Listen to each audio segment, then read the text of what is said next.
Oke guys, Assalamualaikum, balik lagi dengan Jaki ya guys. Hari ini tanggal 2 Maret 2023 dan cukup banyak laporan keuangan yang rilis. Ada Roti, ada ADMR, ada Jasa Marga, IPS kuartal 4-nya lumayan.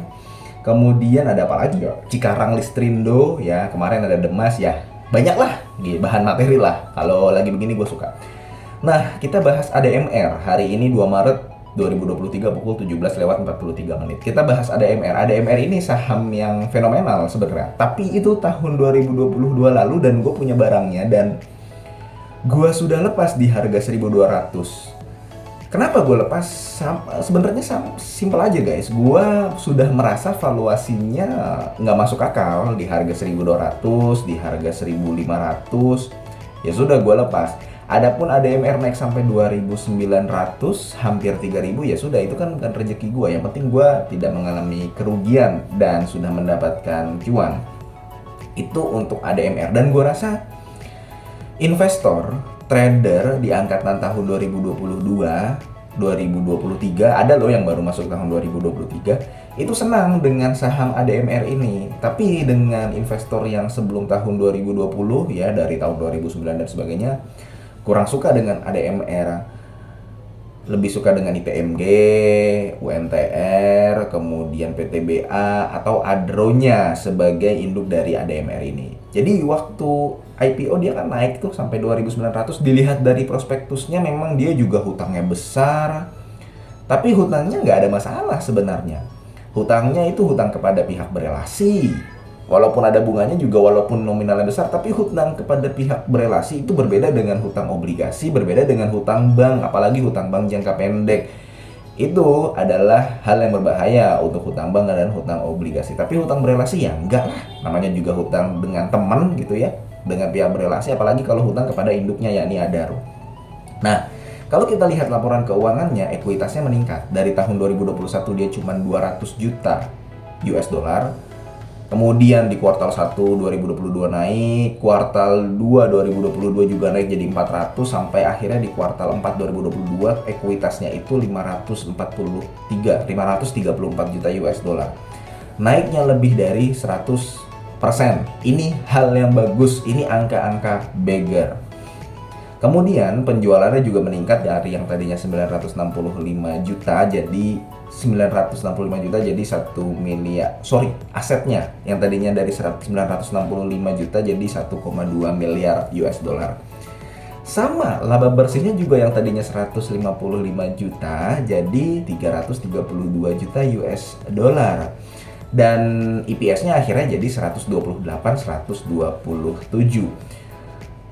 Meskipun ADMR, gini guys, meskipun ADMR dia baik, ada kan di media-media dia masuk electric vehicle melalui pemurnian metal, kemudian ada smelter aluminium, tapi sebenarnya kalau kita lihat dari laporan keuangan ya, penjualan yang paling besar adalah, yang mendominasi dan yang paling besar ya penjualan batu bara ke Adaro Internasional Singapura yang ada di Singapura sana, Trader Call. Jadi kita tidak bisa memungkiri bahwa Adaro Mineral ini juga merupakan perusahaan batubara yang memproduksi perusahaan batubara, walaupun tidak sebesar Adaro Energia untuk salesnya. Nah, ekuitasnya naik, laba bersihnya naik, ya naiknya juga angka beggar. Kenapa di hari ini tanggal 2 Maret sahamnya biasa-biasa aja, bahkan cenderung turun? Kembali lagi guys ke statement pertama gua, valuasinya mahal. Udah itu aja sebenarnya. Pertama, valuasinya mahal. Kedua, dividennya belum ada jaminan akan dibagikan di tahun 2023. Jadi tahun 2022 dulu kan juga dia nggak membagikan dividen ya guys. Tahun 2022, 2023 nanti ya belum tentu juga Adaro Mineral membagikan dividen. Harapannya sih dia membagikan dividen ya, tapi belum ada tanda-tanda gitu loh. Jadi dua itu sebenarnya yang membuat Adaro Mineral tidak menarik. Dan kembali lagi ke yang pertama, valuasinya mahal. Coba perhatikan saham IPO guys. Ini salah satu gua kenapa nggak pernah beli saham IPO kecuali ADMR waktu tahun 2022 lalu. Kemudian ada IPO ini, IPO itu, IPO ini. Terakhir ada PGEO ya, yang Pertamina itu. Ya gua nggak beli juga gitu. Nggak beli juga. Karena semua saham IPO, hampir semua, itu polanya sama guys. Naik ya, naik dulu kayak Net TV, kemudian kayak bukan PJO, dia ASA, tahu ASA naik di Sarana. TAPG juga dia sempat naik ke 800 turun lagi ya guys ya. Kemudian apa sih yang IPO dia naik, WIRG tahu sekarang ada di berapa, ASLC gitu ya. Ya dia naik kemudian nanti turun kemudian nanti sideways aja. Kalau dari valuasi Adaro Mineral kurang kalau misalkan lo membandingannya dengan saham batubara yang lain, PTBA, ITMG, Adaro, UNTR, apalagi UNTR dia distribusi alat berat tapi ada batubaranya. Pernya di bawah 10, tapi kalau Adaro Mineral coba perhatikan. Kuartal 1 PBV-nya 22 kali. Kemudian pernya 19.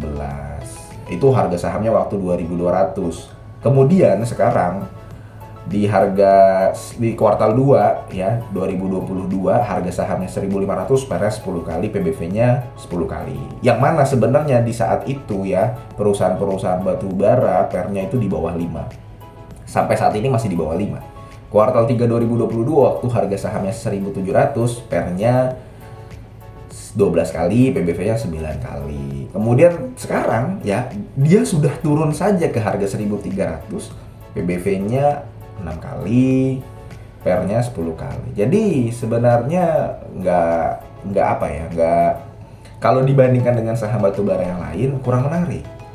Walaupun sebenarnya tidak ada masalah dengan Adaro Mineral ini, nggak ada masalah ya. Dari hutangnya dia nggak masalah, walaupun besar, kelihatannya besar rasionya, tapi sebenarnya kalau kita kulik, ya dia hutangnya sama berelasi lagi, kemudian ekuitasnya juga nggak ada masalah karena meningkat. Jadi gue mendapatkan harga wajarnya dilihat dari book value-nya, dilihat dari per PBV, dan dilihat dari laba per saham atau EPS, gue mendapatkan angka 700. Masih jauh kan sebenarnya. Dan gue mungkin akan berpikir ulang untuk membeli Adaro Mineral ketika dia menyentuh angka 700. Oh nggak mungkin Adaro Mineral mencapai angka 700. Ya sudah kita tinggalkan, gue nggak akan beli gitu guys. Jadi simpel aja sebenarnya kenapa si market pada hari ini merespon Adaro Mineral cenderung biasa-biasa saja bahkan turun. Ya kalau kemarin ada auto gitu ya kan, rilis EPS kuartal 4 dia naiknya tinggi banget. Ya itu yang punya harga bawah udah cuan 30% 20% itu. Kemudian TAPG kemarin ya agak naik juga walaupun dikit, sekarang turun lagi. Tapi pada dasarnya ada respon dari market sehari setelah rilis laporan keuangan. Kemudian apalagi yang kemarin ya rilis laporan keuangan dan responnya bagus. Ada auto, ada Astra Astra International sama UNTR itu yang 2 hari lalu cukup ramai. Jadi bener kan, dividen itu bisa menggerakkan harga saham. Makanya gue selalu mengatakan coba masuk yang saham membagikan dividen jumbo. UNTR sama Astra International itu baru usulan. Itu saja respon market sudah seperti itu. Bagaimana kalau memang betul-betul UNTR 6.000? Mungkin gue juga akan masuk kali lah di harga UNTR 25, 27, 28. Kalau bener-bener 6.000. Jadi itu guys ya. Untuk Adaro Mineral, penyakitnya sebenarnya 2 itu aja sih, valuasi sama dividen. Udah. Kalau ada yang menanyakan kenapa Adaro Mineral turun terus, ya itu jawaban dari gua. Walaupun terlepas dari dia yang memang sudah mungkin ekspansi ke smelter aluminium, pemurnian metal, pengolahan metal dan sebagainya yang ada di berita, tapi di laporan keuangannya dia tetap penjualan batubara yang mendominasi ke Adaro International Singapura. Jadi itu aja guys, mudah-mudahan video ini bermanfaat ya guys ya, dan semoga lu sehat selalu sehingga kita bisa bertemu kembali di video-video selanjutnya. Ini bukan ajakan jual beli. Gua akhiri, wassalamualaikum warahmatullahi wabarakatuh.